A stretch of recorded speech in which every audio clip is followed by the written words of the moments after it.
Kayaknya panggungnya di sini aja ya. Selamat malam, ibu-ibu, bapak-bapak sekalian. Assalamualaikum warahmatullahi wabarakatuh. Salam sehat, salam sejahtera untuk kita semua. Di malam ini, malam yang istimewa ini buat Pak Dwi Sastro ini. Tadi Bu Menteri saya bilang, Bu Menteri gimana kabarnya? Baik, baik. Wah, ya, tapi udah seminggu saya ditinggal di Kalimantan ya.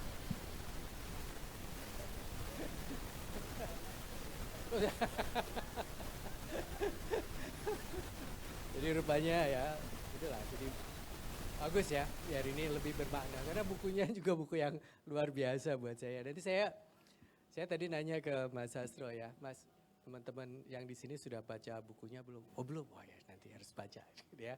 Jadi ini satu buku yang buat saya menarik ya. Saya sebelumnya saya ingin sapa kepada tamu-tamu sekalian, Bu Menteri, Mbak Iren, teman-teman sekalian, Mbak Fitra, para kalau zaman dulu tuh sukanya kalau padang bulan itu kalangan ya Mas ya.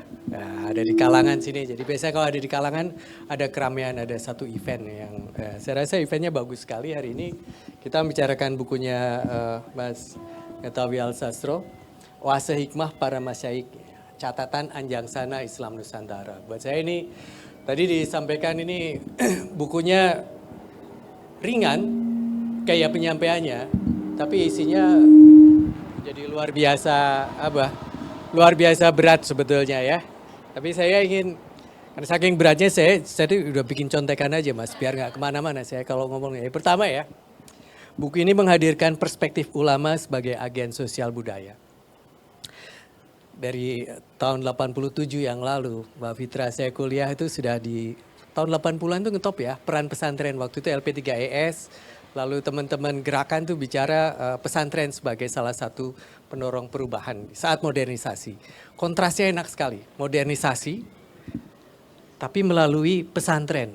Ya, Gus Dur, Romo Mangun dan teman-teman di Pabelan di LP3S banyak sekali berperan saat itu. Jadi pesantren itu menjadi salah satu aktor yang penting di dalam konteks modernisasi. Menarik ya, pesantren kok modernisasi gitu ya. Nah, buku ini menunjukkan bahwa ulama ini memang bukan sekedar tokoh agama. Nah, ini satu catatan penting, tapi juga agen perubahan dalam ranah sosial, budaya, ekonomi, dan politik. Nah, jadi buat saya menjadi menarik sini. Jadi pesantren bukan ranahnya bukan cuma agama, tapi macam-macam ya.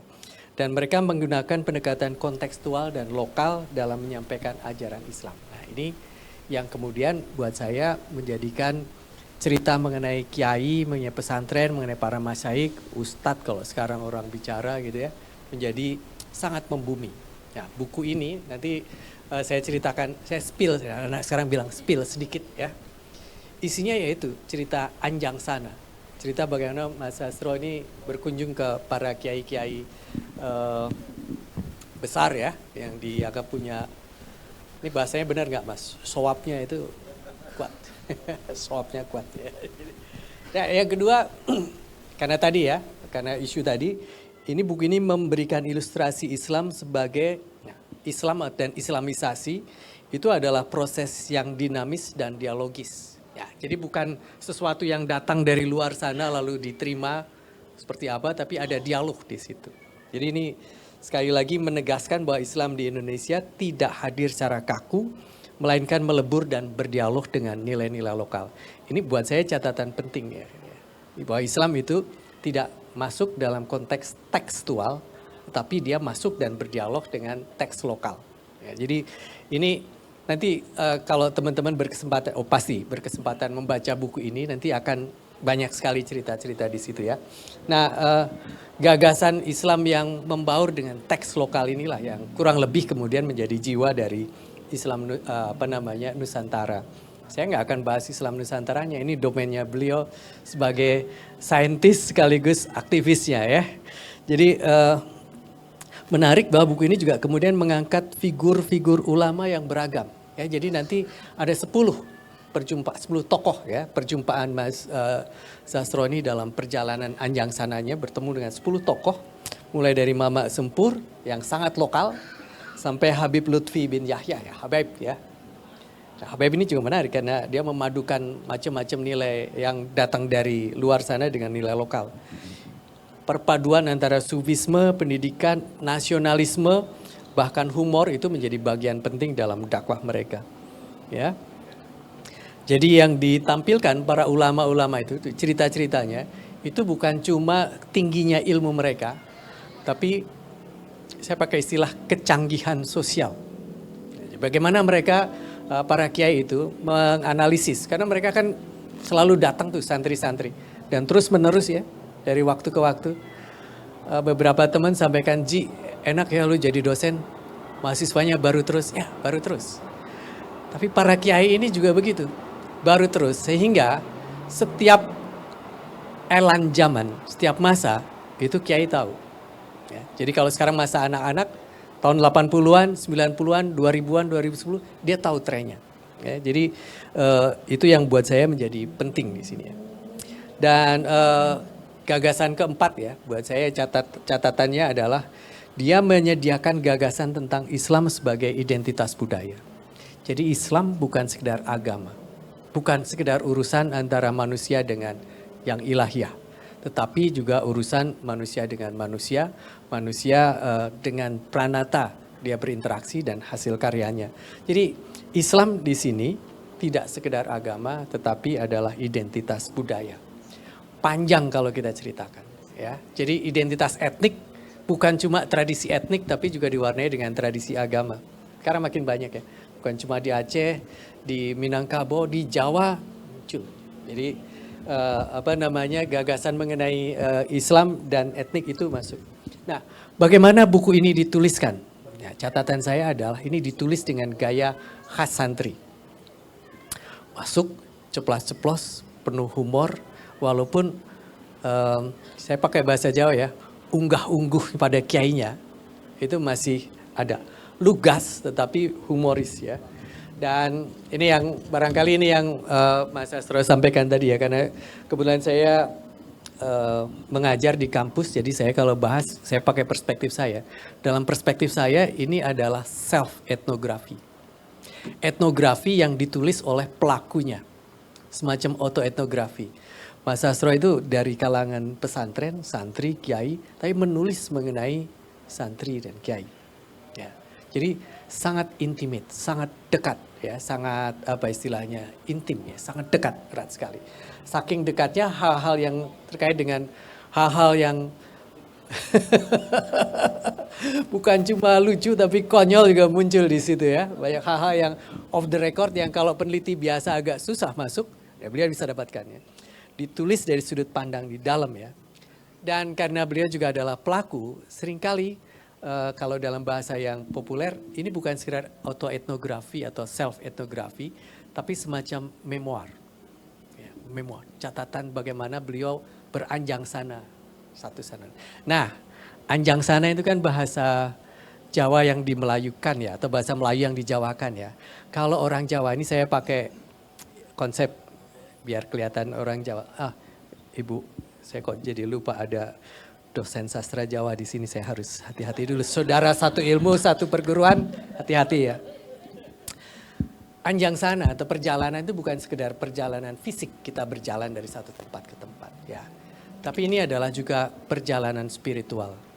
Kalau orang Jawa ini bukan cuma melaku, jalan, tapi ini laku. Oke.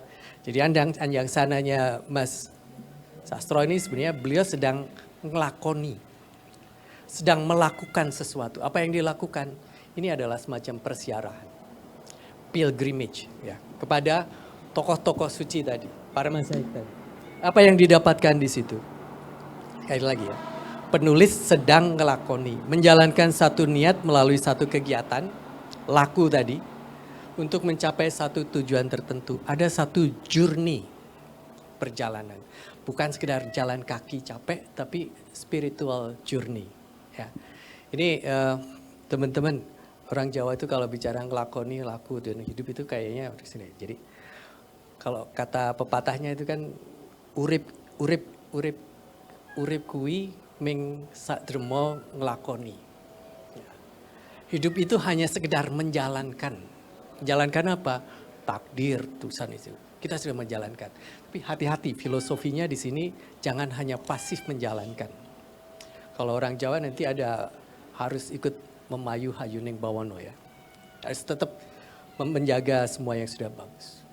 Nah kalau saya terlalu banyak ngomong di sini, orang-orang bilang, iso ngajar ora iso ngelakoni.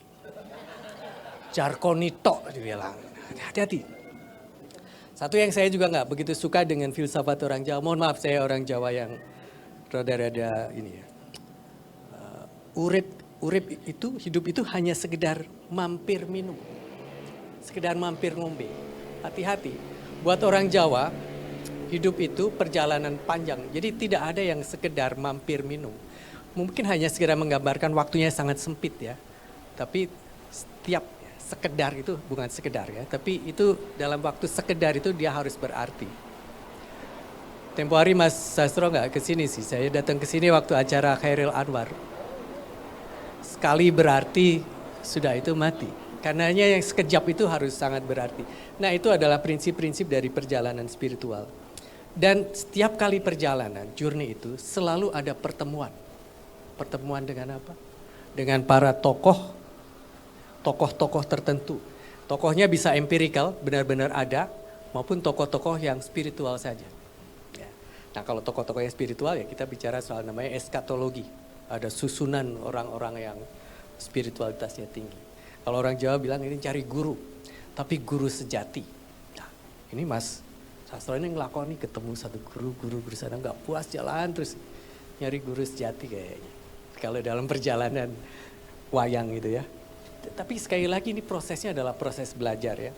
Dan harapannya setelah kita ngelakoni tadi, melakukan journey tadi, kita akan terlahir kembali. Terlahir kembali kalau dalam bahasa orang awam ya, habis itu jadi sakti.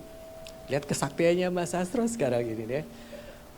Baru ditinggal istrinya seminggu ke Kalimantan aja dalam sekejap istrinya ada di sini tiba-tiba. Biasa itu. Jadi makin sakti beliau itu. Jadi makin sakti. Jadi di masa kini proses perilaku, laku ya, lakoni itu. Ya masih ada sekarang ini ya, masih ada. Orang berpuasa bertapa melepas keduniawian sesaat masih ada. Yang selamanya melepas keduniawian masih ada. Ada, selalu ada bagian-bagian itu. Oh ya, ini kalau dari akar katanya laku, ngelakoni, kalau sudah selesai itu jadi lakon Mas. Jadi lakoni gitu. Jadi lakon. Nah, kalau ibu-ibu, bapak-bapak kemarin sempat baca koran perayaan Waisak. Itu ada biksu-biksu dari Thailand.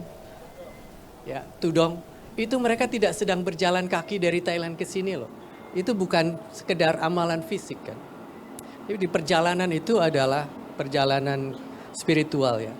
Dan kalau dalam perspektif etnik di Indonesia, orang Iban juga melakukan itu. Bajalai. Mereka berjalan ke satu itu. Orang Minang, kalau ada orang Minang, juga merantau. Keluar dari tempatnya. Merantau itu bukan proses ekonomi, bukan proses pindah fisik.